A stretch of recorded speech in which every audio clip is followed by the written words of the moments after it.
अस्सलाम वालेकुम dear students. आज के लेक्चर में हम बात करेंगे about classical free electron theory.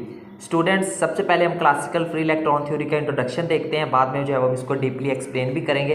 तो स्टार्ट करते हैं इसके इंट्रोडक्शन के साथ। The classical free electron theory is based on following postulates. जो क्लासिकल फ्री इलेक्ट्रॉन थ्योरी है वो उसके कुछ पास्टुलेट हैं। वो कौन कौन से पास्टुलेट हैं जिनके ऊपर वो बेस करते हैं, अब उन्हीं को हम वन बाय वन करके डिस्कस करेंगे। तो सबसे पहला पास्टुलेट है the valence electrons of an atom are free to move about the whole volume of the metal. ठीक है, अब मेटल का जो पूरा वॉल्यूम होता है, ठीक है, उसके अराउंड जो इलेक्ट्रॉन्स और एटम्स होते हैं वो क्या करते हैं, जो वैलेंस इलेक्ट्रॉन्स और एटम्स होते हैं, ठीक है, जो वैलेंस हमारे पास जो इलेक्ट्रॉन्स होते हैं एटम के अंदर, वो क्या करते हैं, फ्रीली मूव करते हैं about whole volume of the metal. ये सिमिलरिटी इसमें किसके साथ आती है, similar to the molecules of a perfect gas in a container. जैसे किसी भी कंटेनर में किसी परफेक्ट गैस के जो मॉलिक्यूल्स मूव करते हैं, बिल्कुल सेम। ठीक है, एक इसका पास्टुलेट ये था। उसके बाद जो इसका जो सेकंड पास्टुलेट है वो है हमारे पास the free electron molecules in a random direction and collide with either positive ion or collide with other free electrons.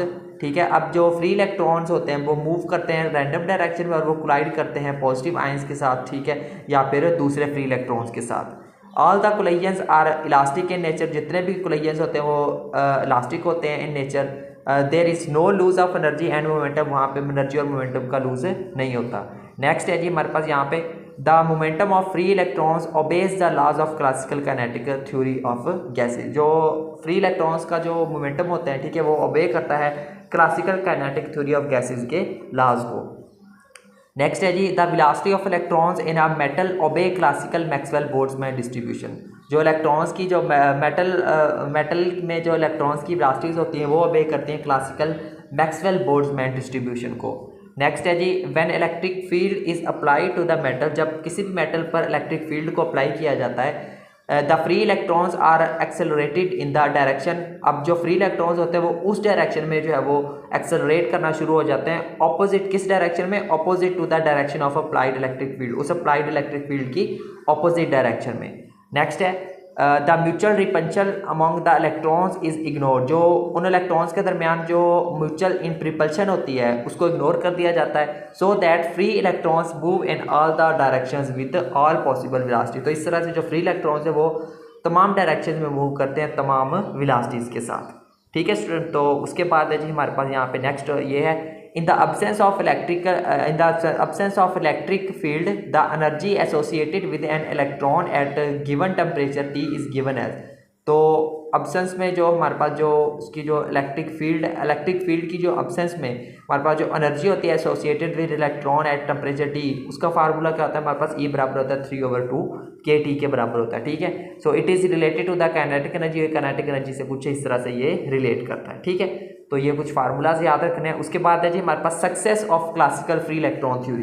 Classical free electron theory की जो सक्सेस थी वो क्या थी, उसको देखते हैं कुछ पॉइंट्स की मदद से। नंबर 1 है जी it verifies the Ohm's law. इसने ओहम लॉ को वेरीफाई कर दिया था। Number 2 is it explains electrical conductivity of metals. इसने मेटल्स की इलेक्ट्रिकल कंडक्टिविटी को एक्सप्लेन किया। Number 3 it explains thermal conductivity of metal. इसने मेटल्स की थर्मल कंडक्टिविटी को भी एक्सप्लेन कर दिया। नंबर 4 है जी it explains the optical property of atoms. इसने एटम्स की जो ऑप्टिकल प्रॉपर्टीज होती हैं उनको भी इसने एक्सप्लेन किया। नेक्स्ट है इट ड्राइव्स वाइटरमैन फ्रांस लॉ। इसने वाइटरमैन फ्रांस लॉ को भी ड्राइव कर दिया। और ये लॉ क्या होता है, हमारे पास रिलेशन होता है between electrical conductivity and thermal conductivity. तो ये वो कुछ पॉइंट थे जिनकी मदद से इसको क्लासिकल फ्री इलेक्ट्रॉन थ्योरी को सक्सेस मिली। बट कुछ ड्रॉबैक्स भी थे इस थ्योरी के। वो ड्रॉबैक्स कौन से थे। नंबर 1 था जी it fails to explore photoelectric effect, Compton effect and black body radiation. जो मॉडर्न फिजिक्स के जो थे टॉपिक, वो फोटो इलेक्ट्रिक इफेक्ट हो गया, कॉम्पटन इफेक्ट हो गया या ब्लैक बॉडी रेडिएशन हो गया, उनको ये एक्सप्लेन करने में फेल हो गई ये थ्योरी। सेकंड था जी it fails to explain electrical conductivity of semiconductor and insulator. But इसने कंडक्टर्स की तो कंडक्टिविटी को इसने एक्सप्लेन किया, बट जो सेमी कंडक्टर होते हैं या फिर इंसुलेटर्स होते हैं उनकी इलेक्ट्रिकल कंडक्टिविटी को ये एक्सप्लेन नहीं कर सकी। It fails to explain Wiedemann Franz law at low temperature. अब इसने वाइटरमैन लॉ को एक्सप्लेन तो कर दिया था, बट जब हमने इस लॉ की बात की लो टेम्परेचर के ऊपर तो वहाँ पे ये थ्योरी फेल हो गई। नेक्स्ट है जी, it fails to explain the specific heat of metals, इसने ये मेटल्स की स्पेसिफिक हीट को एक्सप्लेन नहीं कर सकी। It fails to explain the super conductive property of metals, ये मेटल्स की सुपर कंडक्टिव प्रॉपर्टी को भी एक्सप्लेन नहीं कर सकी, ठीक है। और लास्ट है जी हमारे पास, it fails to explain the ferromagnetism, और ये फेरोमैग्नेटिज्म के फिनोमेना को भी एक्सप्लेन नहीं कर सकी। तो ये थे कुछ इसके ड्रॉबैक्स जो हमने देखे हैं। तो बस यही था स्टूडेंट्स हमारा आज का लेक्चर, जिसके अंदर हमने जो है वो क्लासिकल फ्री इलेक्ट्रॉन थ्योरी को डिस्कस किया है, उसके ड्रॉबैक्स, उसकी सक्सेस, उसके main postulates, each and everything about classical free electron theory we have discussed in this lecture. तो उम्मीद करता हूँ आपको आज का लेक्चर अच्छे से क्लियर हुआ होगा। मिलते हैं नेक्स्ट लेक्चर में किसी और टॉपिक के साथ, तब तक के लिए टेक केयर एंड अल्लाह हाफिज़।